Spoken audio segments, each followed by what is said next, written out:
चमक तुझसे पाते हैं सब पाने वाले, चमक तुझसे पाते हैं सब पाने वाले, मेरा दिल भी चमका दे चमकाने वाले। और मदीने के खित्ते खुदा तुझको रखे, मदीने के खित्ते खुदा तुझको रखे, गरीबों फकीरों को ठहराने वाले। और मेरे इमाम ने एक मकाम पर यूं फरमाया, ऐ इश्क तेरे सदके जलने से छुटे सस्ते, ऐ इश्क तेरे सदके जलने से छुटे सस्ते, जो आग बुझा देगी वो आग लगाई है।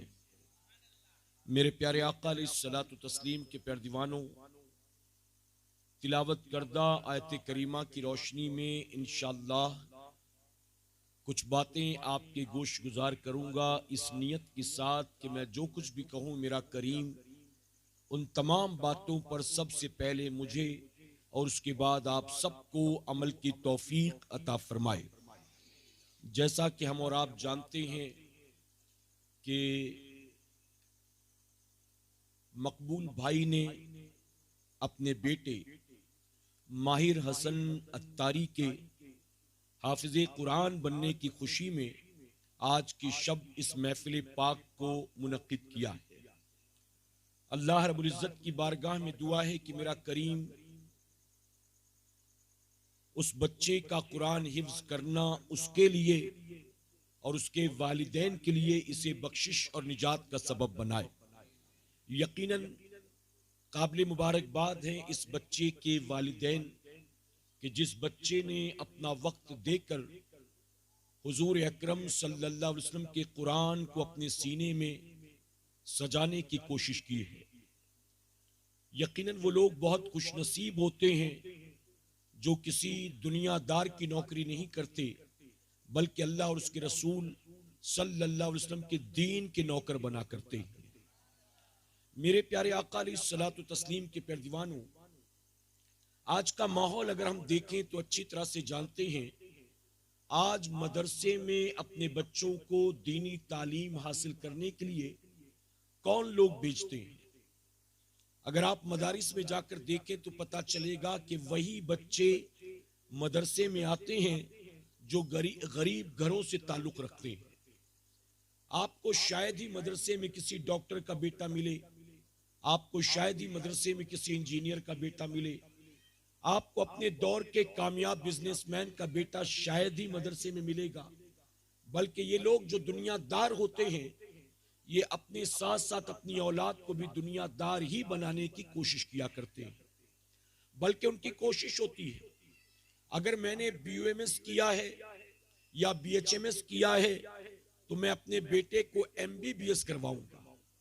अगर मैं किसी कंपनी में अकाउंट्स करता था तो मैं अपने बेटे को पढ़ा लिखा कर CA बनाऊंगा। मैं अपनी औलाद को MBA करवाऊंगा, मैं अपनी औलाद को इंजीनियरिंग करवाऊंगा। तो वो लोग जो दुनिया के पीछे लगे होते हैं, अपनी औलाद को भी दुनिया ही के पीछे लगाने की कोशिश करते हैं। मेरे प्यारे आका के प्यारे दीवानों, मैं मदरसे में जाता हूं तो मदरसे में मौजूद बच्चों की गुर्बत को सलाम करते हुए कहता हूं, ये रब का बेपनाह करम और एहसान है कि अल्लाह ताला ने तुम्हें गरीब माँ बाप के घर में पैदा किया, कि तुम्हारी गरीबी ने तुम्हें मदरसे तक भेज दिया है। अगर तुम अमीर के घर पैदा हुए होते तो जाहिर है कि मदरसे में नहीं आते, बल्कि चड्डी पहनकर किसी स्कूल में जा रहे होते। बताइए है कि नहीं? टाई लगाकर जेंटलमैन की तरह किसी अंग्रेजी मीडियम या कॉन्वेंट स्कूल में जाकर वहां प्रेयर के नाम पर कुफरिया कलिमात अपनी जबानों से पढ़ रहे होते। ये तुम्हारे माँ बाप की गुर्बत है कि अल्लाह ताला ने तुम्हें दीन सीखने के लिए मदरसे में आने की तौफीक अता फरमाई। मेरे प्यारे आका के प्यारे दीवानों, ये आज के दौर में हम देख रहे हैं कि गरीबों के बच्चे मदरसे में जाते हैं और अमीरों के बच्चे स्कूल कॉलेज और यूनिवर्सिटी में जाते हैं। वो डिग्री डिप्लोमा हासिल कर रहे होते हैं और गरीबों के बच्चे मदरसे में या तो हाफिज बन रहे होते, या तो आलिम बन रहे होते हैं, या तो कारी कुरान बन रहे होते हैं। लेकिन इसी हिंदुस्तान की सरजमीन पर एक वक्त ऐसा भी था जब हिंदुस्तान के राजा, जिन्हें हम और आप औरंगजेब आलमगीर रहमतुल्लाह अलैह कहते हैं, जिनकी पूरे हिंद पर हुकूमत थी, उस औरंगजेब आलमगीर रहमतुल्लाह अलैह ने अपने बेटे को मदरसे में हाफिज कुरान बनने के लिए भेजा। जब बादशाह वक्त का बेटा हाफिज बनकर वापस आया तो औरंगजेब आलमगीर रहमतुल्लाह अलैह ने अपने बेटे को सीने से लगाया, उसकी पेशानी चूमी, आपने दुआएं दी और उसके बाद कहा कि बेटा जाओ, ये खुशखबरी अपने दादा को भी सुना दो। जब बच्चा आपका दादा के पास गया और दादा से कहता है दादा बहुत बहुत मुबारक हो, मैं हाफिज कुरान बन गया, तो पोते ने देखा कि दादा के चेहरे पर वो खुशी नजर नहीं आती जो खुशी उसने अपने बाप के चेहरे पर देखी थी। तो बच्चा कहने लगा दादा मैं हाफिज बनकर आया हूं, क्या आपको खुशी नहीं है? मेरे वालिद तो बहुत खुश हुए थे, उन्होंने दुआएं दी थी, मुबारकबाद दी, लेकिन आप खुश नजर नहीं आते। तो जानते उस वक्त उस बच्चे के दादा ने यानी औरंगजेब आलमगीर रहमतुल्लाह अलैह के वालिद ने क्या कहा था? वालिद ने कहा बेटा अगर तू हाफिज बनकर आया है तो इसका फायदा कयामत में अल्लाह तेरे माँ बाप को अता फरमाएगा, मुझे इसका क्या फायदा होना है? मुझे तो खुशी उस वक्त होती जब मेरा बेटा हाफिज कुरान बनता। जब उस बच्चे ने ये सुना, वापस आकर सारी बात अपने वालिद को बताई। जब औरंगजेब आलमगीर रहमतुल्लाह अलैह ने ये सुना तो आपने उसी मौके पर फरमाया अब औरंगजेब उस वक्त तक चैन से नहीं बैठेगा जब तक कि वो खुद भी हाफिज कुरान नहीं बन जाता है। और फिर औरंगजेब रहमतुल्लाह अलैह ने कुरान हिफ्ज किया और कैसे हाफिज बने जानते हो? आपको मुसल्ले पर कुरान सुनाने वाले आज भी बहुत से हाफिज मिलेंगे, आपको जुमा में ईदैन में कुरान सुनाने वाले बहुत से हाफिज मिलेंगे, माह रमजान में तरावी के दौरान आपको कुरान सुनाने वाले बहुत से हाफिज मिलेंगे। लेकिन जितने हुफ्फाज इकराम आपको कुरान सुनाते हैं, आप उनसे कहो क्या तुम ये पूरा कुरान लिख भी सकते हो? तो मजबूरी जाहिर करेंगे कि नहीं, सुनाना तो हमारे बस की बात है लेकिन लिखना हमारे लिए मुमकिन नहीं है। लेकिन आप सोचे कि पूरे हिंदुस्तान के बादशाह औरंगजेब आलमगीर रहमतुल्लाह अलैह ऐसे हाफिज कुरान बने, ऐसे हाफिज कुरान बने कि आप सिर्फ कुरान सुनाया नहीं करते थे, अपने हाथों से कुरान लिखा भी करते थे।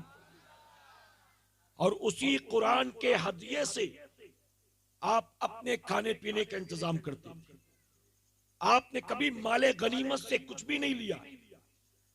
रिवायतों में आता तारीख में कि आप टोपी बनाते थे और आप कुरान लिखते थे और टोपी और कुरान के एवज जो कुछ भी हदिया मिलता आप उसी से अपने खाने का इंतजाम किया करते थे। मेरे प्यारे आका अलैहिस्सलातु तस्लीम के प्यारे दीवानों, अब हम जरा अपने गिरेबान में झांक कर देखें, वो जो पूरे मुल्क का बादशाह था वो कैसा हाफिज कुरान बना। उसने इतना वक्त निकाला कि कुरान को हिफ्ज भी किया और कुरान को लिखना भी शुरू कर दिया।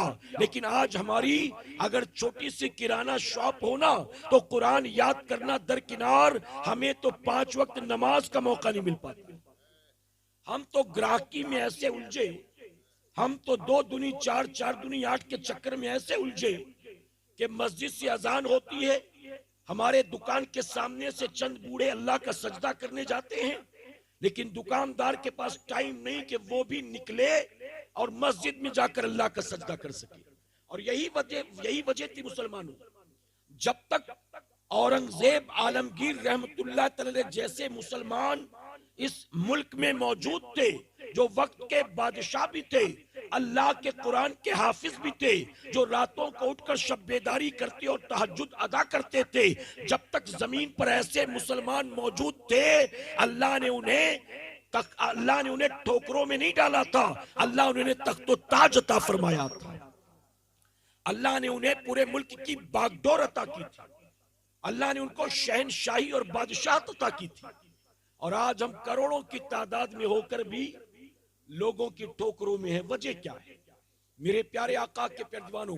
वजह सिर्फ एक है कि हम नाम के मुसलमान तो हैं लेकिन काम के मुसलमान नहीं है। इल्ला माशाअल्लाह, नाम तो सबका मुसलमान, नेम प्लेट सबका मुसलमानों वाला है, माँ बाप भी हमारे और आपके सबके मुसलमान, बल्कि पूछा जाए ये बस्ती कहेंगे मुसलमानों की है, ये बच्चे जो खेल रहे मुसलमानों के हैं, ये औरतें जो शादी में जा रही कौन है, मुसलमान औरतें हैं, ये जो दुकानें खुली हुई हैं, दुकानें किसकी कहते हैं, मुसलमानों की। आप बताइए, सब कुछ मुसलमानों वाला है, बताना पड़ता है बच्चे मुसलमानों के, औरतें मुसलमान हैं, दुकानें मुसलमानों की हैं, मकान मुसलमानों के हैं, फैक्ट्री मुसलमानों की है, लेकिन करीब जाकर देखो तो मुसलमान का नेम प्लेट तो लगा है, लेकिन मुसलमान जैसी कोई बात नजर नहीं आती। इल्ला माशाअल्लाह। गलत तो नहीं कह रहा हूं मैं? मेरे प्यारे आका के प्यारे,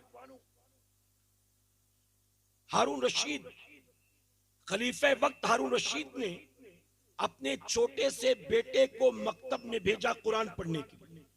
ये मैं आपको एग्जाम्पल दे रहा हूं कि वो एक दौर था जब तख्त और ताज पर बैठने वाले वक्त के हुक्मरां भी अपने बच्चों को दुनिया का लालची इंसान नहीं बनाते थे, दीन पढ़ाया करते थे, अल्लाह रसूल का वफादार बनाया करते थे। आपने अपने बेटे को, और जानते उलमा मौजूद है, हारून रशीद की हुकूमत कितनी थी? ऐसा नहीं कि अहमदाबाद की रियासत सिर्फ उसकी थी या सूरत की रियासत सिर्फ उसकी थी, नहीं, बल्कि किताबों में आता है सूरज जहां से निकलता था और जहां जाकर डूबता था, मशरिक से मगरिब तक जहां तक नजर पड़ती थी, लिखते हैं उलमा के वहां तक हारून रशीद की हुकूमत हुआ करती थी। जहां से सूरज निकलता, जहां डूबता, वहां तक, यानी जहां तक नजर पड़ती, हद्दे नजर तक हारून रशीद ने अपने बेटे को मकतब में भेजा। एक दिन उनकी सवारी गुजरी बच्चे के मकतब के करीब से, तो हारून रशीद ने अपनी सवारी पर बैठे बैठे देखा कि उनका बेटा उस्ताद को वजू करा रहा था, यानी वो लोटे में पानी लेकर पानी डाल रहा था और उस्ताद वजू कर रहे थे। एक हाथ से आप अपना हाथ धो रहे थे, चेहरा धो रहे थे, पांव धो रहे थे। हारून रशीद ने जब ये देखा तो सवारी से नीचे उतरे, करीब गए और करीब जाकर उस्ताद से कहने लगे कि मुझे आपसे ये उम्मीद नहीं थी, मैंने अपने बेटे को यहाँ पर तालीम हासिल करने के लिए भेजा था, आपकी निगरानी में तरबियत हासिल करने के लिए भेजा था, मुझे आपसे ये तवक्को नहीं थी कि आप मेरे बेटे के साथ ऐसा करेंगे। अब उस्ताद ने सोचा कि शायद बादशाह वक्त के बेटे से मैंने वजू का पानी डलवाया, इसलिए खलीफे वक्त नाराज हो गए। उन्होंने कहा मैंने अपना शागिर्द समझकर इसको यह काम दिया था, मैंने हारून रशीद का बेटा समझकर यह ड्यूटी नहीं दी, अपना शागिर्द समझकर मैंने ड्यूटी दी। अगर मैं आपके बेटे से यह काम करवाता हूं, इस पर आप नाराज होते हैं तो चलिए ठीक है, एक बार हो गया, जाने दीजिए, आइंदा वादा करता हूं आपके बेटे से कभी कोई खिदमत नहीं करवाऊंगा। तो हारून रशीद ने कहा मैं इस बात पर नाराज नहीं हूं, आप मेरे बेटे से वजू का पानी डलवाते हैं, मैं नाराज हूं तो इस बात पर कि मेरा बेटा पानी डालता है और आप अपने हाथों से अपने पांव को धोते हैं। आप मेरे बेटे को यह क्यों नहीं सिखाते हैं कि वो एक हाथ से पानी डाले और एक हाथ से अपने उस्ताद का पैर धुलाए? आप उसको यह सिखाएं। जब तक ऐसे लोग जमीन पर मौजूद थे ना, उनकी औलादें टिकटॉकर नहीं बनती थी। जब तक ऐसे कुरान और सुन्नत के आमिल जमीन पर मौजूद थे ना, उनकी औलादें यूट्यूबर नहीं बनती थी, शराबी नहीं बनती थी, ब्रेसलेट पहनने वाली, बाली पहनने वाली, गुटखा मावा जर्दा चबाने वाली, माँ बाप की बागी, मोहल्ले की नासूर, ऐसी औलादें उस वक्त से पैदा होनी शुरू हो गई जब से हम और आप पैदा हुए। नेकों का खात्मा जमीन से हुआ, तब हमारे और आपके जैसे लोग जमीन पर आ गए। आप जानते हो बात है, तो एक बात अर्ज कर दूं, यहां सादात भी मौजूद होंगे। बहुत पहले की बात है, पार्टीशन से पहले की बात है, हैदराबाद का वाकया है। एक मौलवी साहब तकरीर कर रहे थे, अच्छा खासा मुसलमानों का मजमा था, उस मजमे को छेड़ती हुई एक साध्वी आई, गैर मुस्लिम औरत आई और आकर कहती मुसलमानों में तुमसे एक सवाल करना चाहती हूँ, क्या तुम में कोई एक है जो मेरे सवाल का जवाब दे दे? पूरे मजमे पे सन्नाटा छाया था। उस साध्वी ने कहा मुसलमानों, तुम्हारा ये दावा है कि दीन अच्छा है तो तुम्हारा, दीन सच्चा है तो तुम्हारा। अगर तुम्हारा ये दावा है तो तुम मेरे एक सवाल का जवाब दो। सारे के सारे खामोश थे, क्या जवाब देते? अरे जिस कौम को वजू के फराइज ना मालूम हो, जिस कौम को गुस्ल के तरीके ना मालूम हो, बल्कि कभी कभी तो मैं मजबूरन कहता हूं लोग दो दो तीन तीन बच्चों के बाप बन जाते हैं, अगर पूछा जाए गुस्ल किन किन बातों की बुनियाद फर्ज होता है, ये भी नहीं पता होगा, ये भी नहीं पता होगा। गलत तो नहीं कह रहा हूं मैं। और अगर गुस्ल फर्ज हो गया तो कितनी बातें गुस्ल में फर्ज है, क्या ये जानते हो? ये भी नहीं पता है। याद रखें, अगर किसी मुसलमान पर गुस्ल फर्ज हो जाए, वो ऑक्सीजन का मास्क लगाकर समंदर में उतर जाए और आधा घंटा, 1 घंटा, 2 घंटा समंदर की तह में रहकर निकल आए, ये सोचकर अब तो मुकम्मल तौर पर मैं पाक व साफ हो गया, क्योंकि मैं बाथरूम में नहीं नहा कर आ रहा हूं, मैं तो समंदर की तह में जाकर आ रहा हूं। उसको लगेगा अब तो मेरे जिस्म का एक एक बाल पानी में तर हो चुका है, अब तो मैं पाक हो चुका। लेकिन शरीयत की नजर में वो अब भी नापाक है, उसको पता ही नहीं। तो उस औरत ने कहा है कोई जवाब देने वाला? सन्नाटा छाया। उसने दोबारा ललकारा, लोग एक दूसरे का मुंह देख रहे थे, जवाब देने वाला कोई नहीं। तीसरी बार फिर से कहा, तुम में कोई है? अगर तुम कहते हो तुम्हारा दीन सच्चा, तुम्हारा दीन अच्छा, और किसी दीन को अच्छा सच्चा नहीं मानते, तो मैं चैलेंज करती हूँ, मेरे सवाल का जवाब दो। सारा मजमा खामोश। जवाब कौन देता? एक देहाती बूढ़ा आया, मजमे को चीरता हुआ, और करीब आकर कहता है, बेटी इनमें से कोई तेरे सवाल का जवाब नहीं देगा। मेरे पास भी कोई बहुत इल्म नहीं है, लेकिन हो सकता है तजुर्बे की बुनियाद में तेरे सवाल का जवाब दे सकूं। क्या सवाल है तेरा? सवाल कर। हो सकता है तजुर्बे की बुनियाद मैं जवाब दे दूं। इल्म तो नहीं है मेरे पास। अब उस साध्वी ने कहा कि मुझे बताओ, अगर इस्लाम ही अच्छा है, इस्लाम ही सच्चा है, इस्लाम के अलावा दुनिया का दूसरा कोई मजहब अच्छा सच्चा नहीं है, तो मुझे जवाब दो कि तुम्हारी 1450 साल की तारीख में अब तक एक ही हुसैन क्यों पैदा हुआ? वो एक हुसैन करबला वाला एक ही क्यों पैदा हुआ? अगर तुम्हारा मजहब अच्छा सच्चा है तो हर घर में हुसैन होने चाहिए, हर माँ की कोख से हुसैन पैदा होने चाहिए। 1450 साल की तारीख में एक ही हुसैन क्यों? तो जानते हो उस देहाती ने क्या कहा? उस देहाती ने कहा, हिंदू बेटी तेरा सवाल बिल्कुल सही है, तेरे सवाल का जवाब मैं देता हूँ। सुन, तू जो कहती है कि इस्लाम अच्छा सच्चा है, वाकई हम अपने दावे में सही हैं। इस्लाम के अलावा दुनिया का कोई मजहब अच्छा सच्चा नहीं है, लेकिन सुन ले, हर घर में हुसैन क्यों नहीं पैदा होते? जवाब देता है वो देहाती कि हुसैन जैसे बेटे पैदा करने के लिए खातून जन्नत जैसी माओ की जरूरत होती है। जब से जमीन फातिमतुज ज़हरा जैसी माओ से खाली हो गई, जब से जमीन खातून जन्नत जैसी माओ से खाली हो गई, तब से जमीन पर हुसैन जैसे बेटे भी पैदा होने बंद हो गए। अब तो चरसी पैदा होते, गंजेड़ी पैदा होते, अफीमची पैदा होते, टिकटॉकर पैदा होते, रात भर पबजी खेलने वाले पैदा होते। अरे मोहल्ले के लिए नहीं, अपने माँ बाप के लिए नासूर पैदा होते हैं, अपने बूढ़े माँ बाप को रुलाने वाले, रात भर उनकी नींद बर्बाद करने वाले, अपने बूढ़े माँ बाप की हाय लेने वाले, बद्दुआएं लेने वाले। आज बताओ, क्या ऐसे बच्चे पैदा नहीं हो रहे? और क्या वजह जानते हो? वजह यह कि माह मुहर्रम में बड़ा तस्किरा होता है करबला वालों का। जब बात आती है करबला वालों की, तो खातून जन्नत का भी जिक्र होता है, हजरत ज़ैनब का भी जिक्र होता है, नन्ही सकीना का भी जिक्र होता है, शहर बानों का भी जिक्र होता है। ये सारी चीजें हम सुनते तो हैं, लेकिन मैं उलमा की मौजूदगी में माजरत के साथ कहूंगा, हम रस्मी तौर पर सुनकर चले जाते हैं, लेकिन इन तमाम चीजों को सुनने के बाद जो सीखना चाहिए, आज हमारी कौम की औरतें वो सबक हासिल करती हुई नजर नहीं आ रही। बल्कि मुझे तो शर्म आती कहते हुए, मैं गुजरात में जब नया नया आना मैंने शुरू किया ना, आपके बड़ौदा में नहीं, दूसरे इलाकों में, नाम नहीं लेता मैं, जब गुजरात में नई नई मेरी एंट्री हुई, तो मैंने देखा कि गुजरात में बाकायदा जैसे मर्द मुसाफा करने के लिए खड़े होते हैं ना, कभी कभी तो औरतें भी आ जाती मुसाफा करने के लिए। मैंने कई बार, मेरा अपना तजुर्बा है, किताबी बात नहीं है, औरतों ने हाथ उठाया मुसाफा करने के लिए, तो मुझे कहना पड़ा मजबूरन कि आपके यहां न उलमा की कमी, न पीरों की कमी, न सादात की कमी, लेकिन बेसिक चीजें भी नहीं मालूम है। माजरत के साथ कहूंगा कि औरत मुसाफा करे तो किससे, औरत चेहरा दिखाए तो किसको, औरत बाल दिखाए तो किसको, औरत सजे सवरे तो किसके लिए, औरत बातचीत करे तो किसके सामने।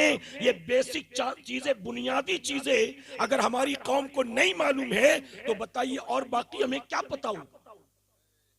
आप जानते हैं एक लड़का जब बालिग होता है, मुसलमान लड़के के बालिग होते ही उस पर एक चीज फर्ज होती है। वो क्या चीज है जी? नमाज। बालिग होते ही नमाज फर्ज, 5 वक्त की नमाज फर्ज। लेकिन जब मुसलमान लड़की बालिग होती है ना, तो बालिग होते ही फौरन 2 चीजें फर्ज हो जाती है। पहला पर्दा है और उसके बाद सजदा है। पहला पर्दा, उसके बाद सजदा। लेकिन हमारे यहाँ दोनों चीजें नहीं पाई जाती, न लड़कों में न लड़कियों में। बहुत माजरत के साथ कहूँ, मेरे प्यारे आका अलैहिस्सलातु तस्लीम के प्यारे दीवानों, कामयाबी चाहते हो, इज्जत चाहते हो, सरबुलंदी चाहते हो, खोया हुआ वकार चाहते हो, तो सिर्फ रस्म और रिवाज वाले सुन्नी ना बनो, जलसे जुलूस डेगों और उर्स वाले सुन्नी ना बनो, ढोल नगाड़े ताली वाले सुन्नी ना बनो, चरस चिलम गांजे के दम मारने वाले सुन्नी ना बनो, झूठे मक्कार पीरों के सामने जोहला की तरफ आते जाने वाले सुन्नी ना बनो। बल्कि अगर वाकई अपने आप को चाहते हो, अल्लाह हमें आज भी वही इज्जत और वकार दे जो अल्लाह मेरे गरीब नवाज को जो अल्लाह ने अता किया था, तो उसके लिए सबसे जरूरी चीज ये है अपने रिश्ते को दीन से मजबूत करने की कोशिश करो। दीन से दूरी में ना इज्जत है, दीन से दूरी में ना बरकत है, दीन से दूरी में ना कोई कामयाबी। दीन के करीब आओ, देखो अल्लाह तुम्हें इज्जत अता फरमाएगा।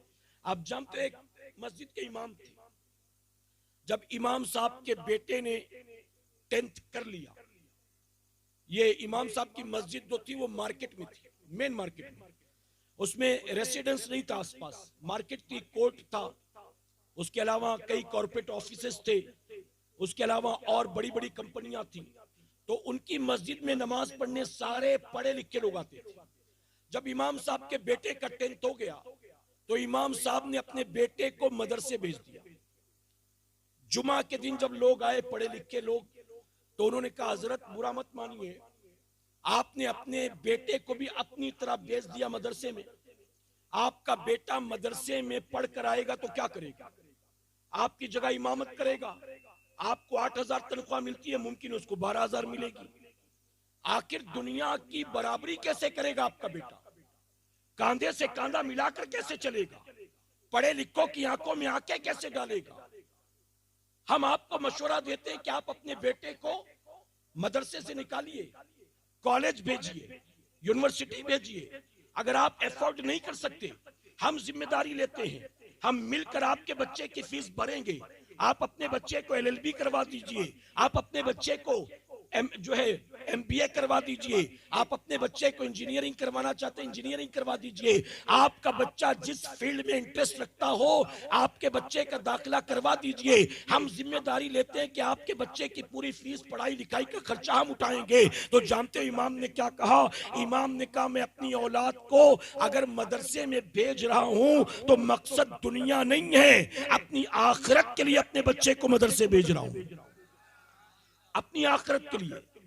तो उन लोगों ने कहा हजरत आपका बेटा है, इंजीनियर डॉक्टर बना दें, नमाजी बना दीजिएगा, कुरान पढ़ना तो आता ही होगा, कुरान पढ़ेगा, आपके लिए सदका जारिया बनेगा। लेकिन ऑफिशियली हाफिज बनाना, आलिम बनाना क्यों चाहते हैं आप? आपका बच्चा पिछड़ जाएगा, आगे नहीं बढ़ पाएगा, तरक्की नहीं करेगा। तो इमाम साहब ने कहा कि मुझे मशवरे देने वालों, आज मेरे पास तुम्हारे सवाल का जवाब नहीं, तुम्हारे सवाल का जवाब मैं वक्त आएगा तो दूंगा। उन लोगों ने कहा ठीक है। वक्त गुजरता रहा, इमाम साहब का बच्चा मदरसे में पढ़ता रहा, यहां तक कि इमाम साहब की उम्र बढ़ती चली गई और बच्चा पढ़ पढ़ कर आलिम बनता चला गया। जब बच्चे की दस्तार बंदी हुई, छुट्टी हुई, बच्चा आलिम बनकर घर आया, इमाम साहब ने अपने बेटे से कहा, बेटा अब तुम आलिम बन गए हो, अब इस जुमा को मैं नमाज नहीं पढ़ाऊंगा, जुमा की नमाज तुमको पढ़ाना है, मेरी मस्जिद में जुमा तुम पढ़ाओगे। बेटे ने कहा ठीक है। यानी बाप ने अपनी मौजूदगी में अपना मिंबर और मेहराब और मुसल्ला अपने बेटे के हवाले कर दिया।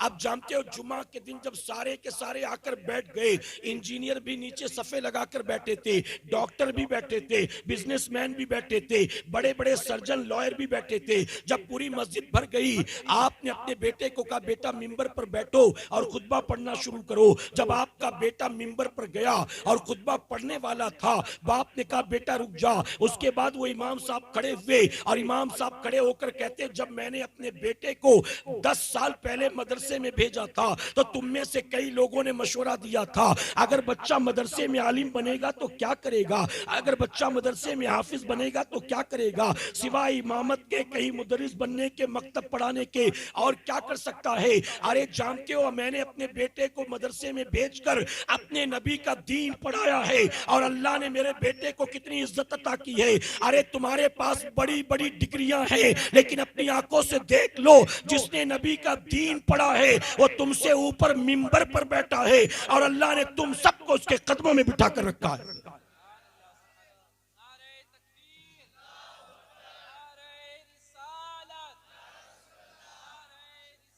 मैंने अपनी औलाद को इसीलिए मदरसे में भेजा था, दुनिया के मालो दौलत के लिए नहीं। मेरे प्यारे आका के पैरवानों, मकबूल भाई का बेटा जिसके सर पर दस्तारे हिफ्ज बांधी गई, आप इस बच्चे को देख रहे हैं। आप जानते हैं कि मैं इस वक्त जहां पूरे हिंदुस्तान में दस्तारबंदी का सिलसिला चल रहा है, मैं एक इलाके में गया था, गालिबन उड़ीसा का इलाका था। वहां 4 बच्चों ने कुरान हिफ्ज किया था, 4 बच्चे हाफिजे कुरान बने थे और उन 4 बच्चों में टॉप करने वाला जो बच्चा था उसकी उम्र 11 साल थी। और मुबस्सिर कहें, उन 4 बच्चों में जिसने टॉप किया वो 11 साल का। और कमाल की बात यह थी कि वो किसी दुनियादार का बेटा नहीं, वो खुद भी हाफिजे कुरान का बेटा था, जिसके बाप ने 4 साल की उम्र से कुरान याद कराना शुरू किया और जब बच्चा 11 साल का हुआ उसके सर पर दस्तारे हिफ्ज बांधी गई। मेरे प्यारे आका के पैरवानों, हम मदरसे में पढ़ने वाले बच्चों को देखते हैं ना, तो हमें देखने में बच्चे बज़ाहिर बड़े गरीब नजर आते हैं, बेचारे नजर आते हैं, कमजोर नजर आते हैं। हमें बच्चे गरीब घर से ताल्लुक रखने वाले नजर आते हैं। आप मुझे दिल पर हाथ रखकर बताएं, माँ बाप अपनी औलाद को अगर मदरसे में दाखिल करवाते तो क्यों करवाते? क्या उन्हें ये पता है मेरा बेटा हाफिज बन गया तो टाटा में जॉब मिल जाएगा, मेरा बेटा हाफिज बन गया तो इसको किसी कॉर्पोरेट में 60-70 हजार की नौकरी मिल जाएगी? क्या बताइए, इसलिए बच्चे को मदरसे में भेजते हैं। बच्चा मदरसे में जाता है हाफिज बनने, आलिम बनने, तो क्या उसकी आंखों के सामने दुनिया होती है कि मैं अगर हाफिज बन गया, आलिम बन गया तो दुनिया मुझे हाथों हाथ लेगी, मेरी मंथली लाखों की इनकम होगी, मेरा अपना आलीशान बंगला होगा, मेरे पास भी गाड़ी और फैक्ट्री और नौकर होंगे? क्या बताओ इस नियत से आते हैं? ऐ सरकारे मदीना के पैरवानों, मैं तो कहता हूँ ये छोटे छोटे बच्चे जो मदरसे में पढ़ने आते हैं, अरे ये बच्चे अपने बचपन को कुर्बान करके मदरसे में आया करते हैं। एक बच्चा 8, 9, 10, 11 साल का, आप बताइए छोटा सा बच्चा है ना, हमारा बच्चा भी उसी उम्र का है जो स्कूल जाता है, न जाने कितनी शरारत करता है, न जाने कितनी जिद करता है, हम उसकी सारी डिमांड को पूरा करते हैं। लेकिन वही गरीब का छोटा सा बच्चा जब मदरसे में पढ़ने के लिए आता है, अपने घर का खूबसूरत दस्तरखान छोड़ कर आता है, अपने बचपने को कुर्बान करके आता है, अपने खेल खिलौनों को छोड़ कर आता है, अपने माँ बाप को छोड़ कर आता है, अपने भाई बहनों को छोड़ कर आता है। आप बताइए कितनी कुर्बानियां देकर एक बच्चा मदरसे में आकर अल्लाह रसूल के दीन को सीखता है। अब हमारी जिम्मेदारी क्या बनती है? अरे जो इतनी कुर्बानियां देने के बाद बाद अल्लाह रसूल के दीन को सीखता है। हमें चाहिए हम ऐसे हाफिज़े कुरान का, हम ऐसे आलिम दीन का, हम ऐसे आइम्मे मसाजिद का, हम ऐसे कारी कुरान का एहतराम करें। और यकीन जानो हम इनका एहतराम करेंगे, अल्लाह हमें दोनों जहां में इज्जत अता फरमाएगा। आज मुसलमानों की पोजीशन ये कि मुसलमान खुद दीनदारों को हिकारत की नजर से देखता है। बताइए है कि नहीं? अगर कोई कहे ना इससे मिलो, ये मेरा बेटा है, इंजीनियर है, या कोई कहते ना ये अहमदाबाद यूनिवर्सिटी में इंजीनियरिंग कर रहा है, अच्छा माशाल्लाह, कौन सा साल चल रहा है, अभी कितने साल बाकी है, कौन सी इंजीनियरिंग कर रहे हो? बताइए होता है कि नहीं होता? पता चले फला की बेटी या बेटे को नीट में इतने नंबर आए, अच्छा तब तो उसका सिलेक्शन हो ही जाएगा, वो तो एमबीबीएस कर लेगा। पता चले कि फला की बेटी या बेटा सॉफ्टवेयर का जॉब कर रहे हैं, यूनिवर्सिटी में पढ़ रहे हैं, कॉलेज में पढ़ रहे हैं, अरे उसका बेटा डॉक्टर बन गया, उसकी बेटी इंजीनियर बन गई, उसके बेटे ने सॉफ्टवेयर कर लिया, उसका बेटा सीए बन गया। हम कितने एहतराम की नजर से देखते हैं उसे भी, उसके माँ बाप को भी। लेकिन अगर पता चले कि फला का बेटा हाफिज बन रहा है, फला का बेटा आलिम बन रहा है, तो कितने लोग हैं जो जाकर माँ बाप को मुबारकबाद देते हैं? कितने लोग? मैं तो कहता हूं मुसलमानों, अगर किसी माँ बाप को अल्लाह 4 बेटे दे, एक को डॉक्टर, एक को इंजीनियर, एक को सीए बनाए, और जो सबसे छोटा है, कमजोर है, कुंद जहन है, उसको मदरसे में भेज दो, 3, 4, 5 साल मेहनत करके वो हाफिज़े कुरान बन जाए। अब जाकर किसी बड़े से बड़े मुफ्ती से पूछ लो, अपने पीर और मुर्शिद से जाकर पूछ लो, जिसे बहुत बड़ा आलिम समझते हैं उसी आलिम से जाकर पूछ लो। अब कयामत में उसके 3 दुनियादार बेटे काम आएंगे कि हाफिज़े कुरान बेटा काम आने वाला। और कैसा काम आएगा जानते हो? अल्लाह ने हाफिज़े कुरान के वालिदैन के लिए प्रोटोकॉल रखा है। क्या प्रोटोकॉल? आज इस बच्चे के सर पर दस्तार बांधी गई, मदरसे में जिस दिन दस्तार बंदी हुई होगी, मदरसे वालों ने मुबारकबाद दी, कपड़े की दस्तार बांधी। आज बच्चा हाफिज बना तो जमीन पर उसके सर पर कपड़े की दस्तार बांधी गई है। लेकिन मेरे नबी ने फरमाया कयामत में अल्लाह उसके माँ बाप पर ऐसा, माँ बाप के सर पर ऐसा ताज रखेगा, ऐसा ताज रखेगा कि जिसकी रोशनी चांद और सूरज की रोशनी को फीका करती हुई नजर आएगी। ये प्रोटोकॉल है अल्लाह की तरफ से हाफिज़े कुरान के माँ बाप के लिए। अब बताइए, इंजीनियर के माँ बाप खुशनसीब हैं कि हाफिज़े कुरान के माँ बाप? डॉक्टर साहब के माँ बाप खुशनसीब हैं कि हाफिज़े कुरान के? अरे सरकारे मदीना के पेदवानों, डॉक्टर मर जाए, इंजीनियर मर जाए, आपके इलाके का चौधरी मर जाए, जमींदार मर जाए, आपके मोहल्ले का सबसे अमीर आदमी मर जाए, जब ये मरकर कब्र में जाएंगे इन सब की मिट्टी पलीद हो जाएगी। लेकिन नबी ने फरमा दिया, जिन 7 लोगों की मिट्टी, जिन 7 लोगों के जिस्म को कब्र की मिट्टी नहीं खाती है, उन 7 में एक हाफिज़े कुरान भी हुआ करता है।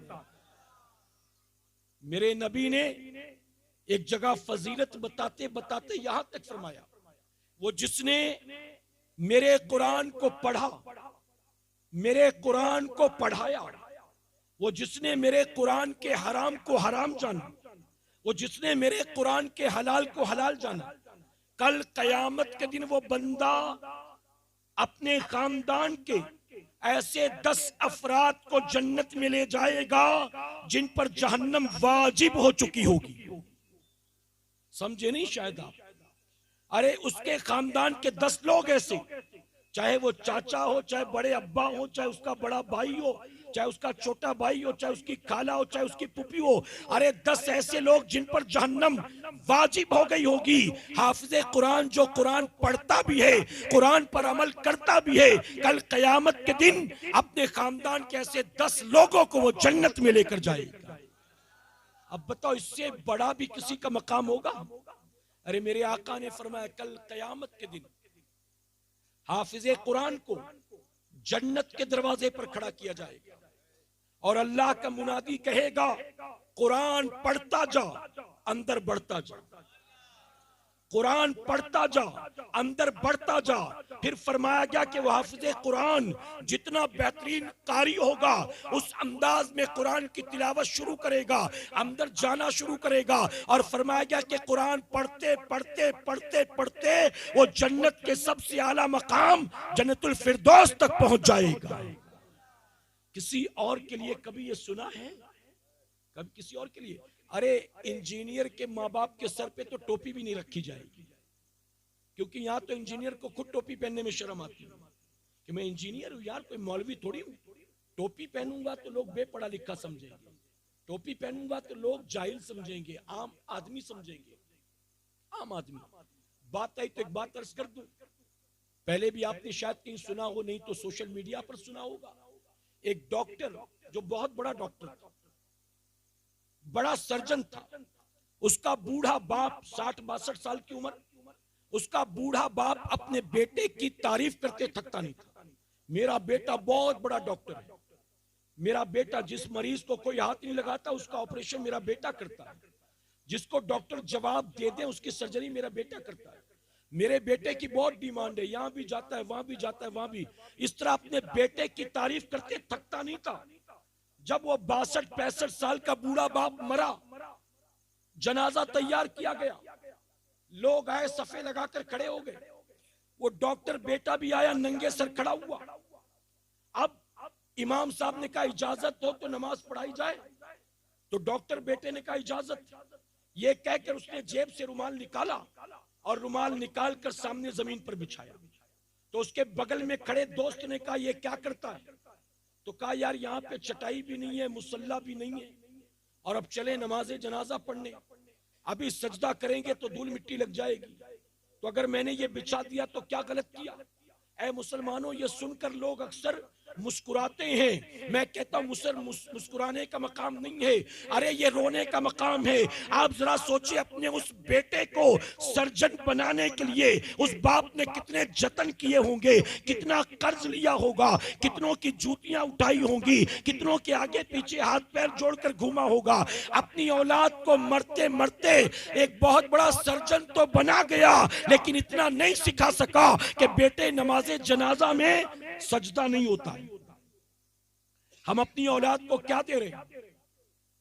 मेरे प्यारे आका के प्यारे दीवानों, कल कयामत के दिन फरमाया गया जब जन्नती जन्नत में जा रहे होंगे, थके तो नहीं आप? बात समझ में आ रही है? अब मुझे लग रहा है आप लोग थक चुके हैं। अभी तो जो मैंने आयत करीमा पढ़ी है ना, उसके बारे में भी थोड़ा बोलना है, इजाजत है आपकी? एक बार दुरूद शरीफ पढ़ लें आप, अल्लाहुम्मा सल्ली अला मुहम्मदिन व आलिही अल्फा अल्फा मर्रा। तो फरमाया गया कयामत के दिन जब जन्नती सफे लगाकर जन्नत में जा रहे होंगे, तो हौज़े कौसर से उनका गुजर होगा। अब हौज़े कौसर पर जब वो आएंगे तो वहां प्याले होंगे, फरिश्ते प्यालों में भर भर कर उन्हें आबे कौसर दे रहे होंगे, और वो जन्नती आबे कौसर पी पी के जन्नत में जा रहे होंगे। अचानक हुजूर अकरम सल्लल्लाहु अलैहि वसल्लम आएंगे और आका फरमाएंगे फरिश्तों अब हौज़े कौसर से प्याले हटा दो। फरिश्ते कहेंगे या रसूल अल्लाह सल्लल्लाहु अलैहि वसल्लम अभी बहुत लोग बाकी हैं, अगर प्याले हटा दिए तो फिर ये आबे कौसर कैसे पिएंगे? तो हुजूर सल्लल्लाहु अलैहि वसल्लम फरमाएंगे फरिश्तों देखो, ये जो बच गए हैं ना, ये मामूली लोग नहीं है, ये वो हैं जिन्होंने अपने सीने में मेरा कुरान सजाया था, जिन्होंने मेरे कुरान को याद किया था, जिन्होंने उम्र भर लोगों को मेरा कुरान सुनाया था। ऐ फरिश्तों, ये मामूली जन्नती नहीं है, ये वो हैं जिन्होंने जिंदगी भर कुरान की नौकरी की थी। अब तुम हौज़े कौसर से प्याले हटा दो। ऐ फरिश्तों, ये आबे कौसर प्यालों से नहीं पिएंगे, मैं मोहम्मद खुद अपने हाथों से भर भर कर इन्हें आबे कौसर पिलाऊंगा। आप बताइए,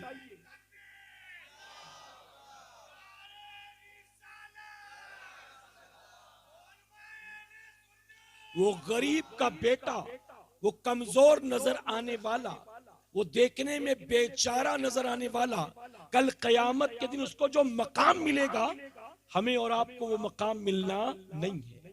तो यकीनन वो खुशनसीब होते हैं जो अपनी औलाद को दीन के रास्ते पर डालते हैं। और उनसे ज्यादा खुशनसीब कौन होगा जो अपनी औलाद को हाफिज कुरान बनाया करते हैं। आप जानते हो हजरत ईसा अलैहिस्सलाम एक मर्तबा एक रास्ते से गुजर रहे थे, आपकी नजर पड़ी, आपने देखा रास्ते में एक कब्र थी। आप करीब पहुंचे तो पाया कि कब्र के अंदर जो मुर्दा था ना, उस पर अजाब हो रहा था। हम और आप देखें तो कब्र नजर आती है, कब्र के ऊपर की मिट्टी, पत्थर, कंकर, हड्डियां नजर आती है, लेकिन अल्लाह का नबी देखता है तो कब्र के अंदर का भी हाल देख लेता है। अब बताइए, जब ईसा अलैहिस्सलाम की निगाहों का ये आलम है तो इमामुल अंबिया की निगाहों का आलम क्या होगा। ईसा अलैहिस्सलाम ने देखा अजाब हो रहा है, लेकिन जल्दी में थे, आप चले गए। कुछ देर के बाद वापस लौटे तो आप दोबारा कब्र पर गए कि चलो इसकी कब्र पर जाकर फातिहा वगैरह पढ़ दे, दुआ कर दे, ताकि इसकी कब्र से अजाब उठा लिया जाए। जब दोबारा उसकी कब्र पर आए तो देख कर हैरान, थोड़ी देर पहले गए तो अजाब हो रहा था, अब लौटे तो उसकी कब्र जन्नत का बाग बन चुकी थी। उसकी कब्र जन्नत का बाग पहले जहन्नम का गड़ा था। अल्लाह के नबी अल्लाह की बारगाह में अर्ज करते, मौला थोड़ी देर पहले अजाब हो रहा था, अब तेरी रहमतें बरस रही, थोड़ी देर में इस बंदे ने कब्र में कौन सी नेकी कर ली। आवाज आती, ईसा इसने कोई नेकी नहीं की, इसकी कब्र में जो अजाब हो रहा था ना, ये इसकी बदबख्ती का नतीजा है, ये इसके गुनाहों का नतीजा है। इसने जिंदगी भर मुझसे बगावत की, इसलिए जब कब्र में गया तो मैंने इसके कब्र को जहन्नम का गड्ढा बना दिया। लेकिन ईसा जब ये मरा था ना, उस वक्त इसकी बीवी हमल से थी, उस वक्त इसकी बीवी उम्मीद से थी। इसके दुनिया से जाने के बाद इसके घर में एक लड़का पैदा हुआ। आज इसका बेटा 5 साल का हो गया। जब बेटा 5 साल का हुआ तो इसकी बीवी अपने बच्चे की उंगली पकड़कर उसे मकतब में ले गई और मकतब में ले जाकर उस्ताद के सामने बिठाया और कहा, मेरे बेटे को दीन सिखा दो, मेरे बेटे को एक अच्छा इंसान बना दो। ईसा जब इसका बेटा पहली बार मकतब में गया, आज इसके बच्चे के उस्ताद ने उसे बिस्मिल्लाह पढ़ाया है। ईसा जब इसके बच्चे ने पढ़ा बिस्मिल्लाहिर्रहमानिर्रहीम, मेरी रहमत ने गवारा न किया जिसका 5 साल का मासूम सिफत बच्चा जमीन पर रहकर मुझे रहमान कहता हो, जमीन पर रहकर मुझे रहीम कहता हो, मैं उसके बाप की कब्र पर अपना अजाब नाजिल करूं। इसलिए ऐ ईसा, इसके बच्चे का बिस्मिल्लाह पढ़ना था, मैंने अजाब को उठा लिया है और कब्र को जन्नत का बाग बना दिया। ये कब की बात है? जब ना साहिबे कुरान आए थे, न कुरान आया था। तो जाहिर है कि उसने बिस्मिल्लाह कहां से पढ़ा था? तौरेत से पढ़ा होगा, ज़बूर से पढ़ा होगा, इंजील से पढ़ा होगा, पहले की आसमानी किताबें। अब बताइए, जब ईसा अलैहिस्सलाम की उम्मत का 5 साल का बच्चा सिर्फ बिस्मिल्लाह पढ़कर अपने बाप की कब्र को जन्नत का बाग बना सकता है, तो इमामुल अंबिया की उम्मत का बच्चा सूरह यासीन पढ़कर अपने माँ बाप को जन्नत में पहुंचा सकता है। अब आप साथ नहीं दे रहे हैं, जबकि मैं तो पूरी कोशिश कर रहा हूं आपको समझाने की। आप जानते हैं, एक शख्स, एक खातून का इंतकाल हुआ।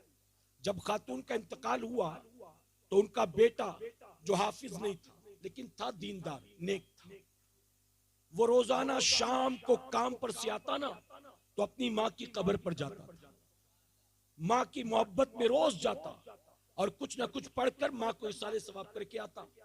1 महीना गुजर गया। 1 महीने के बाद माँ ख्वाब में आई, बहुत खुश थी। माँ ने कहा, मेरे बेटे मेरी कब्र पर आना छोड़ना मत, तू आता है ना मुझे बहुत अच्छा लगता है, तू आना बंद मत करना। उसने कहा, मैं नहीं बंद नहीं करूंगा, आऊंगा। फिर माँ ने कहा, बेटा जब तू मेरी कब्र पर आता है ना, तो तुझे आता देखकर कब्रिस्तान के सारे मुर्दे भी खुश हो जाते हैं। वो सारे के सारे कहते, देख तेरा बेटा आ रहा है, देख तेरे लिए तोहफा लेकर आ रहा है, देख तेरा बेटा आ रहा है, बेटा तेरे आने से सारे खुश हो जाते हैं। अब उसने जब ये सुना तो दूसरे दिन कब्रिस्तान गया। तो अब दूसरे दिन उसने क्या किया? कहा, जब सारे खुश होते हैं मेरे आने से, तो उसने फातिहा पढ़ा और सिर्फ अपनी माँ को सवाब नहीं बख्शा, सारे कब्र वालों को इसाले सवाब कर दिया, सारे कब्र वालों को।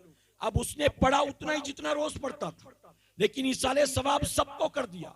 जब रात जाकर सोया तो ख्वाब में माँ भी आई और माँ के साथ और भी बहुत सारे लोग थे। उसने देखा तो कहा, अम्मी कल तो तू अकेले आई थी, आज ये इतने लोग तेरे साथ कौन है? तो तो माँ ने कहा बेटा तू रोजाना मुझे इसाले सवाब करता था, आज तूने तमाम कब्रिस्तान वालों के लिए कर दिया, तो ये सारे मेरे कब्रिस्तान वाले हैं, तेरा शुक्रिया अदा करने के लिए आए हुए हैं। अब बताइए, जब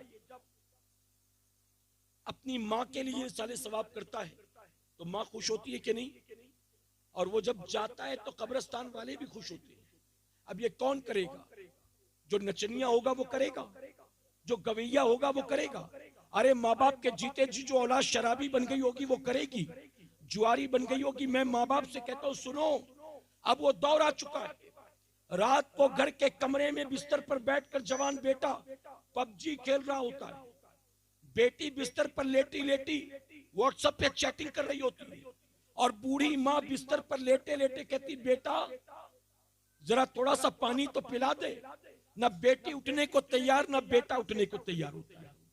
भाई बहन से कहता अम्मी को पानी दे दे, वो कहती तुम दे दो ना, तुम तो किचन के करीब हो, 2 मिनट में ले आओगे, तुम दे दो ना। ये उठने को तैयार ना वो उठने को।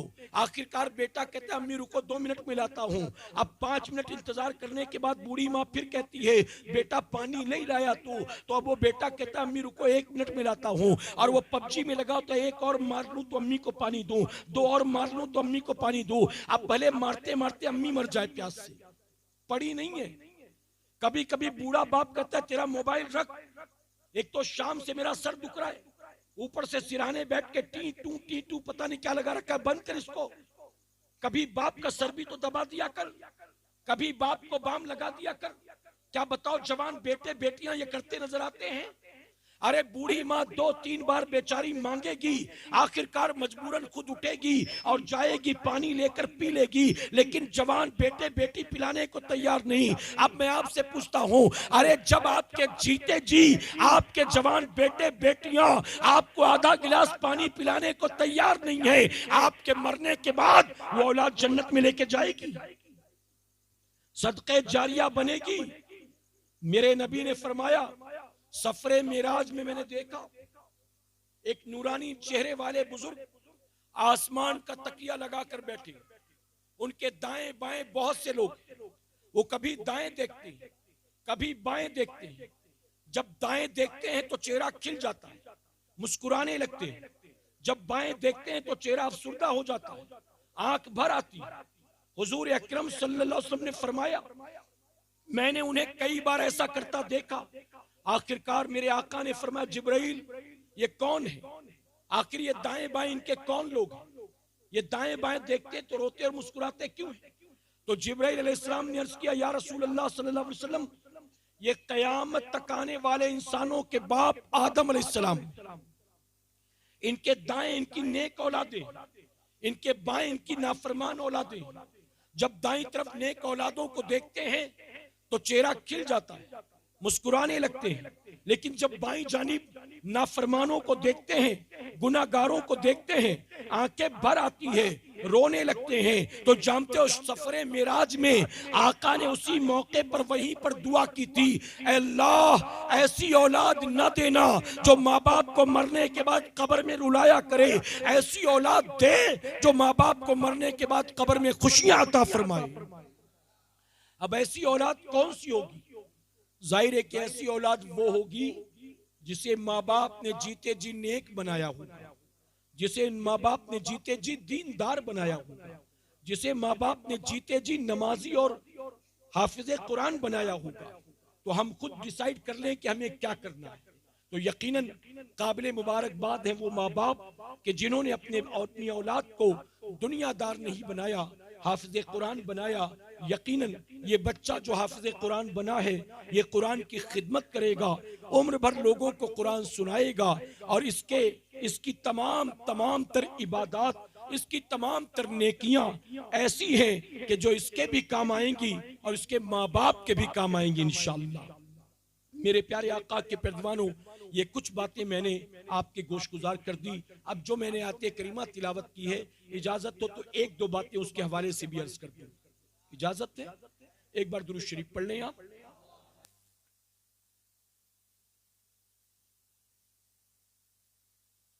रब्बु मुहम्मदिन सल्लल्लाहु अलैहि वसल्लम, नहनु इबादु मुहम्मदिन सल्लल्लाहु अलैहि वसल्लम, मेरे प्यारे आका अलैहिस्सलातु तस्लीम के प्यारे दीवानों, इस्लामी साल का 8वां महीना माह शाबानुल मुअज्जम अनकरीब हमसे रुखसत होने वाला है और हम बहुत जल्द माह रमजानुल मुबारक में दाखिल होने वाले हैं। ये मेरे रब का बेपनाह करम और एहसान कि वो हमें खैर वाफियत के साथ माह रमजान अता फरमाए। आप जानते हैं कि बहुत सारे हमारे भाई, बहुत सारी हमारी बहनें जो 2022 में माह रमजान में हमारे साथ थे, 2021 में 20 में हमारे साथ थे, लेकिन अब 23 तक वो नहीं पहुंच सके। अल्लाह का एहसान है कि हम मौजूद हैं। हमें नहीं पता कि हम 2023 की रमजान शरीफ तक पहुंच पाएंगे कि नहीं पहुंच पाएंगे। अगर कोई जानता है तो सिर्फ मेरा परवरदिगार जानता है। लेकिन हम अभी से ये इरादा कर लें कि माह रमजान मिलेगा तो अपने आप को खुराफात से बचाएंगे, नेकियां खूब से खूब करेंगे, माह रमजान के तमाम रोजे भी रखेंगे और हर रात 20 रकात तरावी भी अदा करेंगे। कहें इंशाअल्लाह। मेरे प्यारे आका अलैहिस्सलातु तस्लीम के प्यारे दीवानों, आप जानते हैं मैं माह रमजान को क्या कहता हूं। आप जो भी कारोबार करते होंगे या जिस फील्ड से भी आप जुड़े होंगे, कोई ना कोई रोजी रोटी का जरिया होगा। आप जो भी करते हैं, दुनिया के हर कारोबार का कोई सीजन भी होता है और कोई ऑफ सीजन भी होता है। बारिश का मौसम आता है तो सीजन शुरू हो जाता है, छाते वालों का, विंडशीटर वालों का, जैकेट वालों का, बारिश के चप्पल जूते वालों का, बताइए है ना, ताड़पत्री और प्लास्टिक बेचने वालों का। इसी तरह त्योहार आते, दिवाली आए, ईद बकरा ईद आए तो जो कपड़े का कारोबार करते, कपड़े की दुकान वाले होते, टेलर होते, इन सब का सीजन आ जाता है। स्कूल शुरू हो तो स्टेशनरी वालों का सीजन शुरू हो जाता है। इसी तरह से मिठाइयों का सीजन भी आता है, दवाइयों का सीजन भी आता है। ये सारी चीजें चलती रहती हैं। तो हम जिस फील्ड से भी जुड़े हों, हर फील्ड का कोई ना कोई सीजन और कोई ना कोई ऑफ सीजन होता है। करेक्ट है कि नहीं, ये बताओ। बहुत कम लोग हैं जिनका साल भर सीजन चलता हो, बल्कि फल फ्रूट का भी सीजन ऑफ सीजन होता है, सब्जी तरकारी का भी सीजन ऑफ सीजन होता है, गर्मी सर्दी का भी सीजन ऑफ सीजन होता है। बताइए है ना। तो मेरे प्यारे आका के पैरवानों, जैसे सारी चीजों का सीजन ऑफ सीजन होता है, मैं आसान लफ्जों में कहता हूं, रमजानुल मुबारक का महीना क्या है? रमजान शरीफ का महीना कुछ और नहीं, हमारे और आपके जैसे गुनाहगारों के लिए नेकियां कमाने का सीजन है। 11 महीने के बाद एक महीना मेरा करीम नेकी कमाने का हमें मौका अता फरमाता है। अब जब बताइए सीजन आता है तो सीजन में कोई सैर तफरी करने जाता है, पिकनिक पे जाता है, छुट्टी करता है। जब किसी का सीजन आता है तो ना भूख देखता है, ना प्यास देखता है, ना नींद देखता है, बल्कि जब सीजन आ जाए तो लोग दुकान का टाइम टेबल भी नहीं देखते।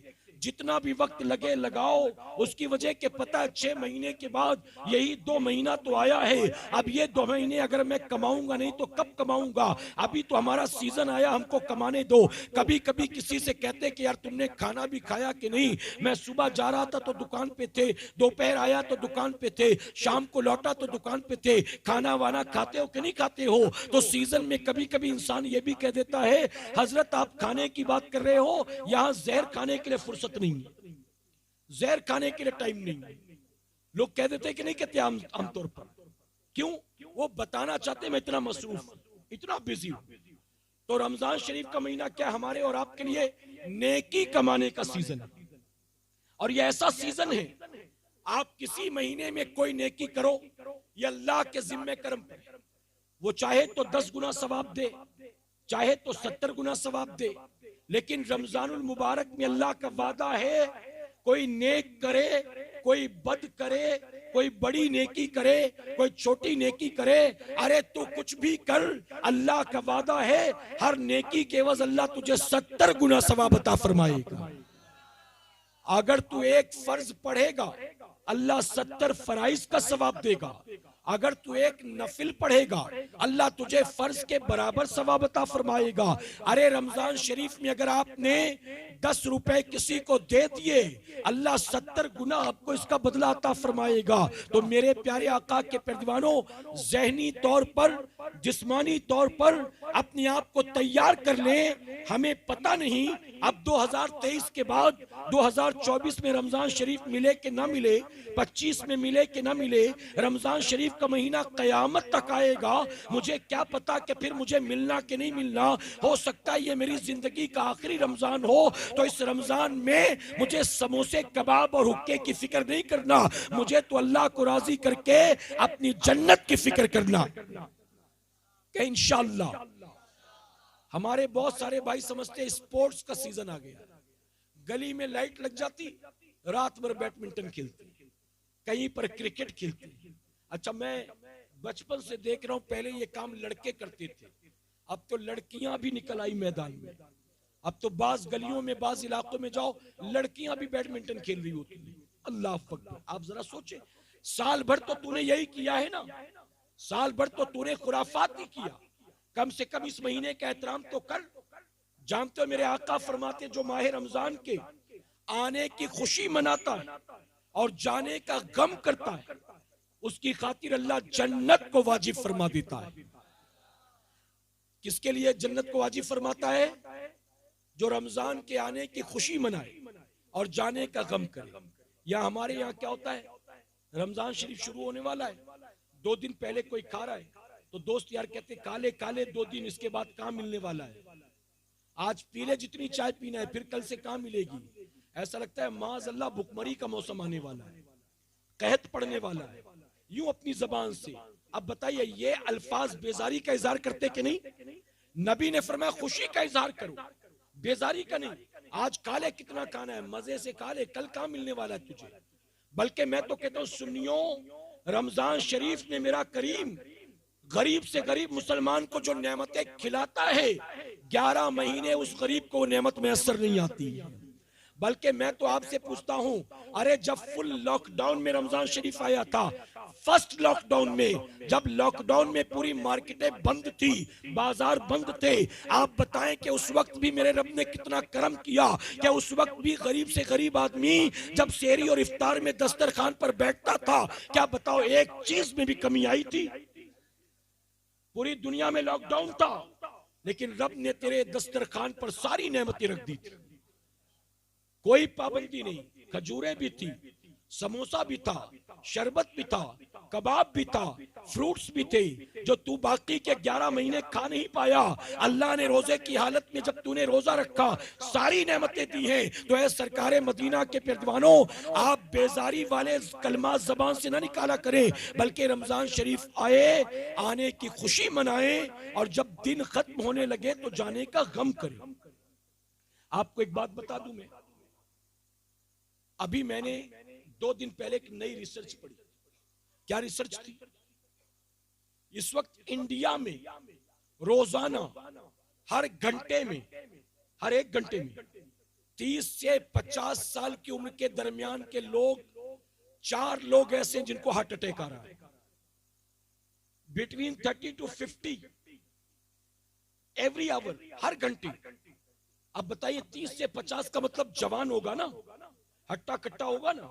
आप अगर देखें तो आपको पता चलेगा, गूगल पर सर्च करें कितने सेलिब्रिटी हैं, 39, 38, 40, 42। जिम में एक्सरसाइज करते करते अटैक आ गया, क्रिकेट के मैदान में अटैक आ गया, दस्तरखान पे अटैक आ गया। अभी आपने देखा होगा एक वीडियो वायरल हो रहा था, शादी में हल्दी लगाने गया था, हल्दी लगाते लगाते उसको अटैक आ गया।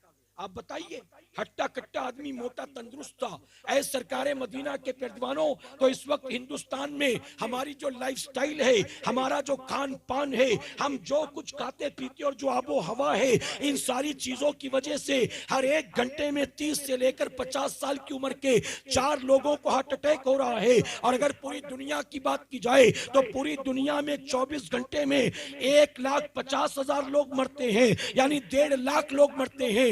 अल्लाह का एहसान है, न उन 4 में अब तक हमारा नंबर आया है, न उन 1.5 लाख में हमारा नंबर आया है। अब तक तो नहीं आया है, लेकिन कब तक नहीं आएगा हम ये नहीं जानते हैं। इसलिए ज़हनी तौर पर तैयार हो जाएं। अगर रमजान का चांद दिख गया, अगर माह रमजान का महीना आ गया, अगर माह रमजान की शब मिल गई, अगर माह रमजान की सुबह मिल गई, हम एक एक लम्हे को अपने रब की रजा के मुताबिक गुजारेंगे और इस माह रमजान को अपनी आखिरत का सामान बनाएंगे और अपने रब को राजी करके अपनी जन्नत में जाने का इंतजाम करेंगे। कहें इंशाअल्लाह। वरना मेरे नबी फरमाते हैं, कम नसीब है वो शख्स जिसे माह रमजान मिले और वो अपनी निजात न करा सके।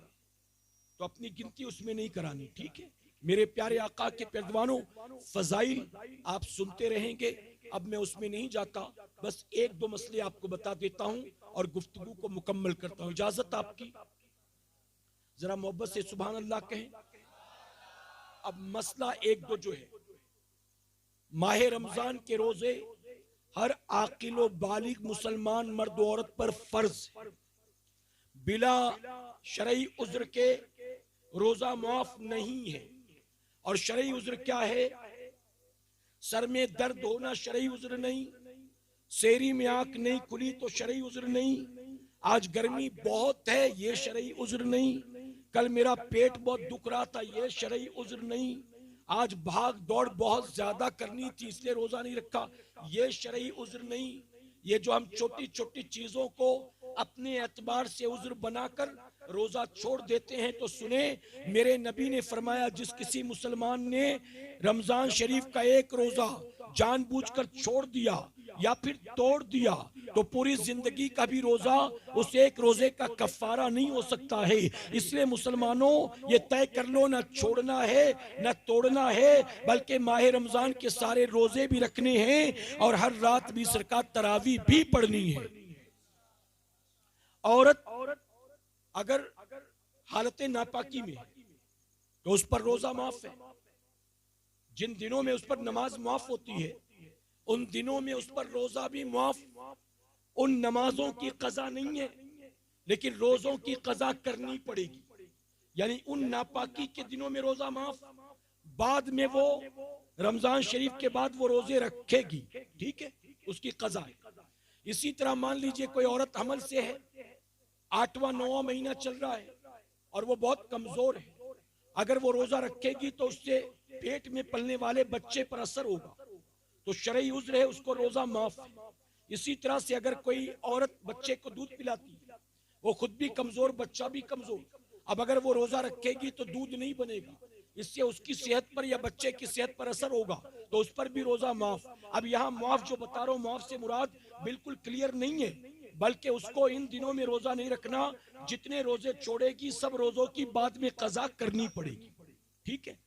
इसी तरह से शेख फानी अगर कोई हो, 72 साल 79 साल 82 साल इस उम्र का कोई आदमी हो या औरत, और वो बहुत कमजोर हो, बीमार हो, रोजा रखने की कंडीशन नहीं, दुबला पतला, रोजा रखेगा तो जान पर बनाएगी, या तो कोई मर्ज हो जाएगा या तो मारा जाएगा, तो उस पर भी रोजा माफ। इसी तरह से अगर मान लीजिए किसी को डॉक्टर ने ये कहा तुम्हें फला फला मर्ज है, तुम रोजा रखोगे तो तुम्हारा मर्ज बढ़ जाएगा या तुम्हारी जान पर बनाएगी। अब ये डॉक्टर कौन होगा? तिवारी जी के कहने से काम नहीं चलेगा, पांड्या जी के कहने से काम नहीं चलेगा, दुबे जी के कहने से काम नहीं चलेगा।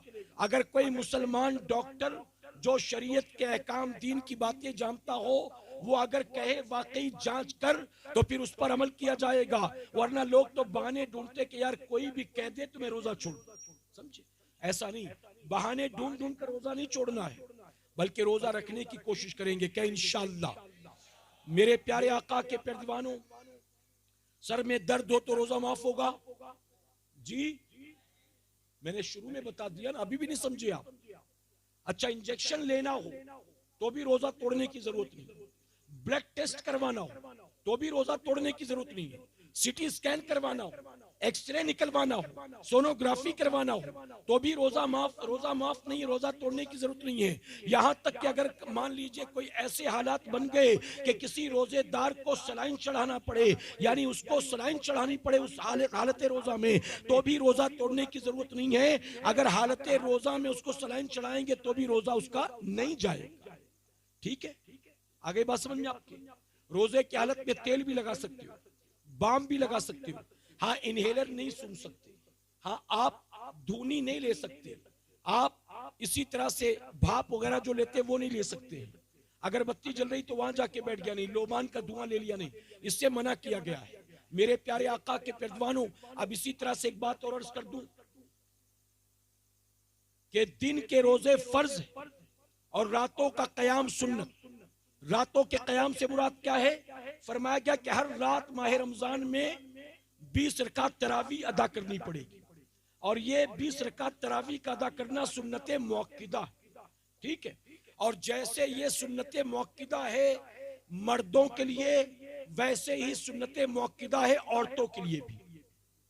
मर्दों के लिए जमात है, औरतों के लिए जमात नहीं। मर्द मस्जिद में आकर जमात के साथ पढ़ेगा, औरतें घर में तन्हा तन्हा पढ़ेंगी। औरत को पूरा कुरान याद नहीं तो कैसे पढ़े? अगर सूरह अलम तरा कैफा से लेकर कुल औज़ु बिरब्बिन नास तक याद है, जिसे तरावी की सूरतें कहते हैं, तो अगर वो इस तरह से तरतीबवार पढ़ेगी, एक बार पूरा सेट खत्म होगा तो 10 रकात हो जाएगी, दोबारा रिपीट करेगी तो 20 रकात पूरी हो जाएगी।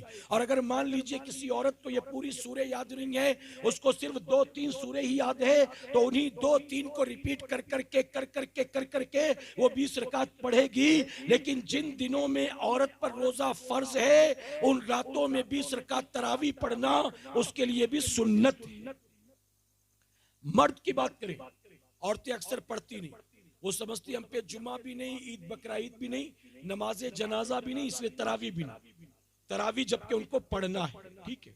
इसी तरह अगर मर्द शुरू से आखिर तक एक मस्जिद में तरावी पढ़े तो फायदा यह होगा कि साल में एक बार पूरा कुरान सुनने का सवाब मिल जाएगा।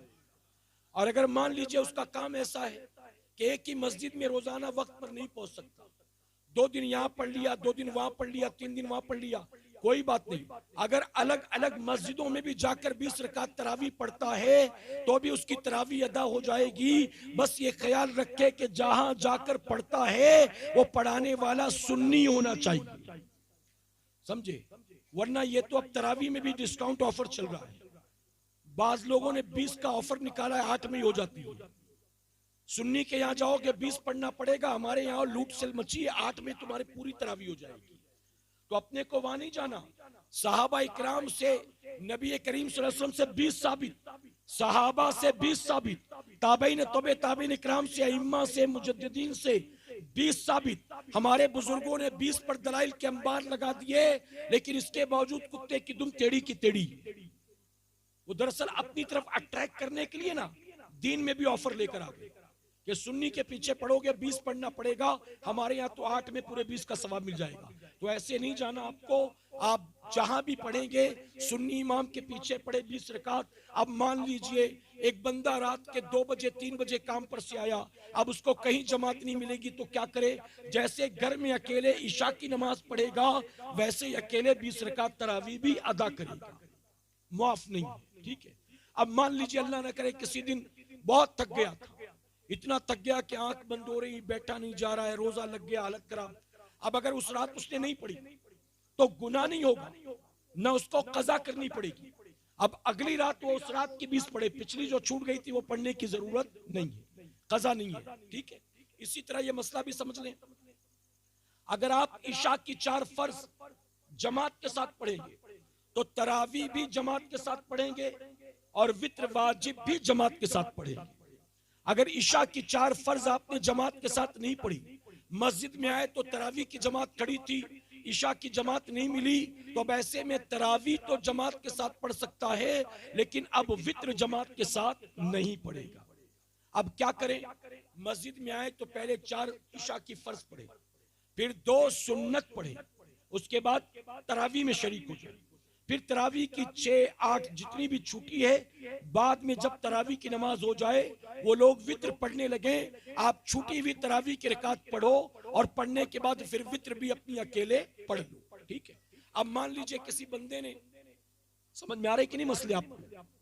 मान लीजिए किसी बंदे ने अब स्टेशन पे उतरा, सामने सुन्नी मस्जिद थी, वहां पर 8:40 की इशा थी और उसको पता है मेरे मोहल्ले में 8:50 की, मैं वहां तक पहुंचूंगा तो जमात नहीं मिलेगी।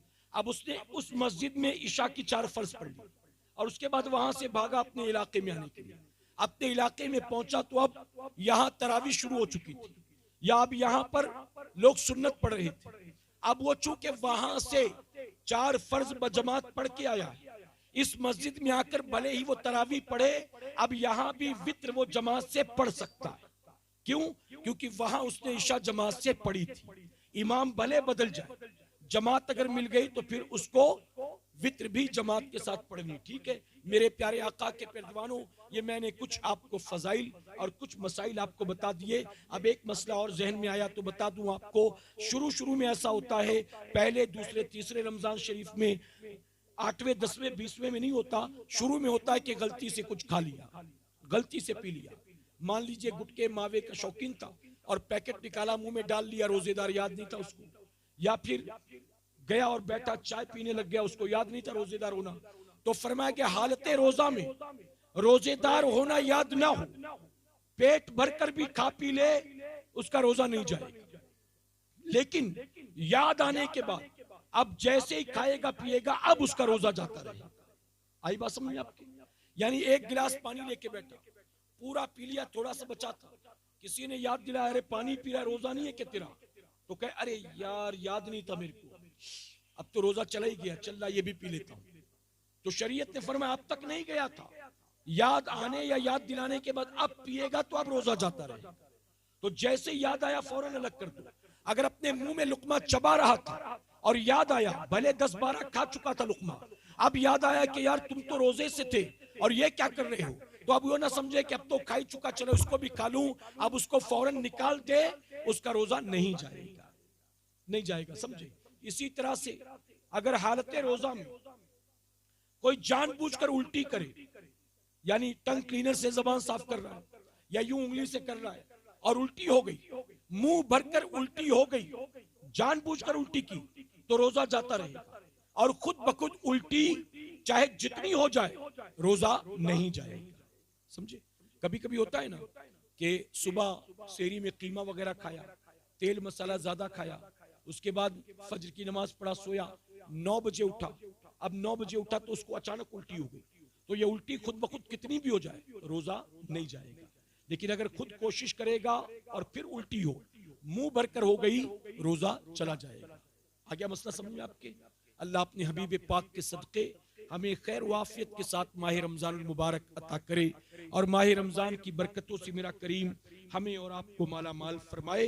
अल्लाह अपने हबीब के नाले ने पाक के सदक़े फैल मकबूल भाई, उनकी अहलिया और उनके तमाम घर के अफराद, उनके वालिदैन वगैरह, अल्लाह सबको बहुत बहुत मुबारक फरमाए और उनके घर के एक बच्चे का हाफिज़ कुरान होना तमाम खानदान वालों के लिए उस बच्चे को बख्शिश और निजात का सबब बनाए। वमा अलैना इल्लल बलाग।